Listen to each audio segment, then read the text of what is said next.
When you come across this house, Bath and Body Works, you probably have a couple questions. Number one is, are the fragrances from this house any good? The answer is yes. The second question is, well, they have a bunch of fragrances. Every year, it seems like they have new offerings. So what are some of the good ones? All right, so we're here to talk about Bourbon, Bourbon, from the house of Bath and Body Works. Welcome to my place. My name is Dave. Just a super quick review kind of about this one. This one came out in 2017, but don't worry, it is a very modern type of scent. So even though it's been 5 years old, but I still enjoy it. I just owned it for the last a year or so. I picked it up late. Now, if you're not familiar, basically it's a house that you can shop online, but also they have stores in the malls in the United States. They basically sell mainly shower gel for both guys and girls, lotions, candles, and miscellaneous stuff that you use in the shower, but also fragrances as well for both the men and the ladies. But I gotta tell you that most of their offerings, I think, is towards the unisex. It is for the mass appealing type of scent. Now the pricing, you could tell they're going below 40. So with discount, sometimes you can pick it up for 30 or 20. They have different type of sales. What I was gonna say is, for this type of house, they are trying to sell as many fragrances as possible. That means they're not going to give you anything that's too hard for the regular public, regular people, the public. So if you're looking for anything artistic or something very different, not really, okay. But anything from here, this house are very versatile, very easygoing, nothing hard. And like I said, I think it's more of a unisex offering, both guys and girls, even though these are for men technically. Okay. Now, without that said, what does it smell like? Well, I was going through my collection. When I sprayed it, the first thing I thought of was this. This is Prada L'Homme. So the original, but the original and also the other stuff. Let me see what I have here. This one is Low, Prada L'Homme Low. Also, there's a splash version. The strong iris note, I think it's in here, in Bourbon. That's what I get a lot. Right away when I sprayed it, okay, I thought it was going to be toward that direction. Similarity, I would say about 50 or 60%, so it's very strong there. And yeah, it is a very nice take of iris. It's just a tiny bit lipsticky, but not really technically. But because I know that's what people smell, so I kind of get that just a bit. But what I get mainly is a fresh iris with the fresh woods. Yeah, there's woodsy notes in here. There's some peppers in here. There's some vanilla sweet in here. But it's not very strong sweet. I'm picking that up in the first. I just sprayed it before the video, so about 5 minutes. And it's still going strong. The iris is the main player. I'll give it like 5 out of 10 as the dominant player, while the wood's about 1 or 2 out of 10. Pepper is about 1 out of 2, and vanilla is about 1 out of 2. So they all playing in harmony. Everybody playing nice together. Now, I was just looking at the bottle. The bottle is all the same for the recent offerings. The spray is perfectly good. Hear that? Very nice sprayer actually. I have bottles from like I said, the older offering, maybe 4 or 5 years ago. All these sprays are still working perfectly fine. So they do not skimp on the presentation on the bottle itself. Even though all these are, every bottle is shaped the same, but they're a good bottle and good sprayer. So that's all I care about. And they look pretty cool, all sitting on the shelf. Okay. Now the scents, the notes that I mentioned is gonna stick around for a while. And at the end, I gotta tell you, I smell something like, give me a second. At the dry down, I smell just a bit of this one. This one is Dolce & Gabbana, the one. And mainly it's the EDT because of the freshness. I cannot say it's a clone or anything. No. I'm just saying this, just a tad bit of the sweet that's coming from here. It's not cardamom, okay? The one is mainly the cardamom sweet. No, it's not. No, I do not get the cardamom from here. But at the dry down, for some reason, I'm getting just a bit of this. This is what I thought of. But the main thing is, other than this Prada L'Homme, I'm also getting this one. This one is very close to this. Dior Homme O for man. The regular Dior Homme, the older version, is a lot of iris lipsticky type of smell, while this O is a lighter version of it. It's not as strong of a lipstick smell. So that's why I thought of, hey, it's pretty close to Bourbon. There's a very strong similarity to it, but it's not a replacement, not at all.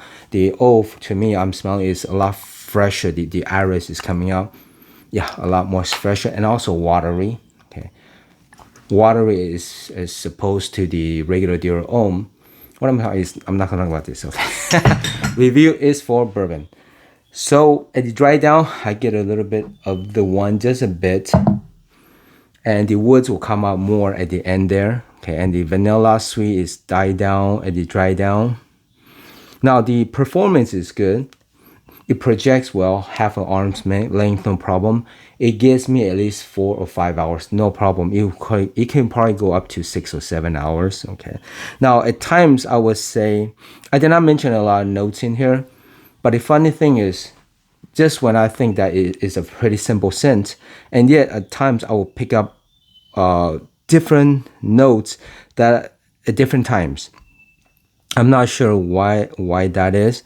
So that made me think it's a little bit more complicated or complex than I was, first thought to be. I'll pick up. Now, the funny thing about it is I don't really pick up the Bourbon.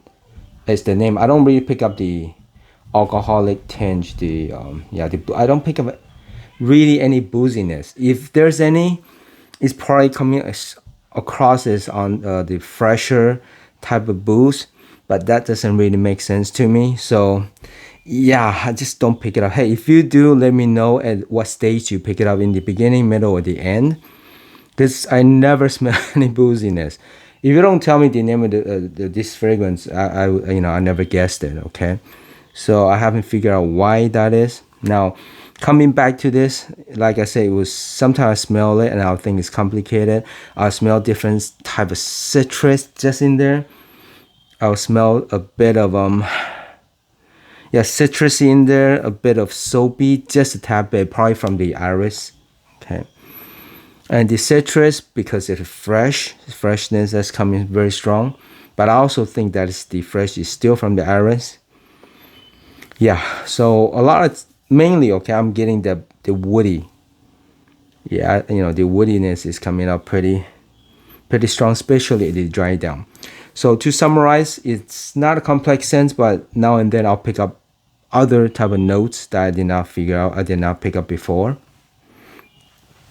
This is one of my favorite from the house, okay, Bourbon. I probably enjoy it 80% of the time, meaning 2 out of 10 times when I wear it, it's okay. And at different weather, it will annoy me. I haven't figured out exactly why, but 2 out of 10 times it will annoy me. But then the other 8 times I really enjoy it.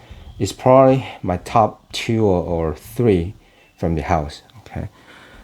So with that said, the longevity, like I said, is good. I get about 5 to 7 hours. It's super versatile. This is one of the best, most versatile. You could wear to any situation, even to meetings. I always say meetings because at times you got to be more serious in those type of meetings, right? You cannot be screwing around. And when people are trying to talk, especially talk business, you don't want anything to be shouting or be obnoxious or to be too obvious. So this was settled back and as make you feel like you're put together and yet you're not obnoxiously shouting. Okay. So with that said, this is very, very, very versatile. It could be a signature scent where you just put it in your next to your front door and spray before you go out, and people recognize you for that. It's not really a very unique scent, and yet I don't have too many other fragrances that smell like this, even though I compare it to Prada L'Homme, but the similarity is only about 60% just because of this strong iris note. Okay.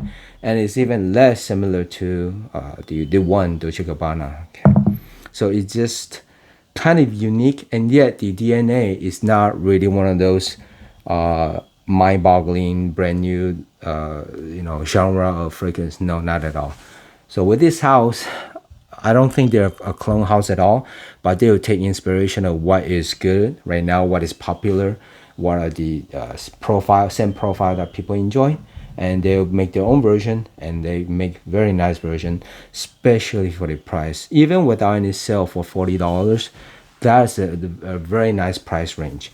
And when they go to have sales, that's a bargain. And they will have their clearance sales for like 20 some dollars. That's a steal, right? That's really a steal. You can use this for at least a couple of years, okay?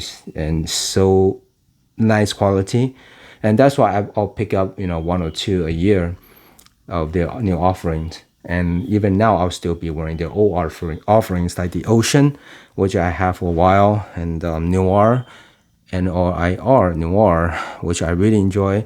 Midnights, I also have that one. I put in boxes I cannot locate, but those are the older fragrances that I have for from a few years ago. I still enjoy them. What I'm saying is the DNA art does not really go outdated, even though it's been around for a while. All of them are very modern smelling, and yet they're not really anything groundbreaking, and yet they're not really boring at all, and they're not trying to copy anybody exactly. So without said, there's a lot of great points. I think that's what they're aiming for, and they hit the mark with these type of fragrances. And I guess I gotta get back to the pricing. Just such a nice price, what they're doing. So great job, Bath and Body Works. Really enjoyed this house. Anything else? No, I think I covered everything. So any question, just let me know. As always, see you next time.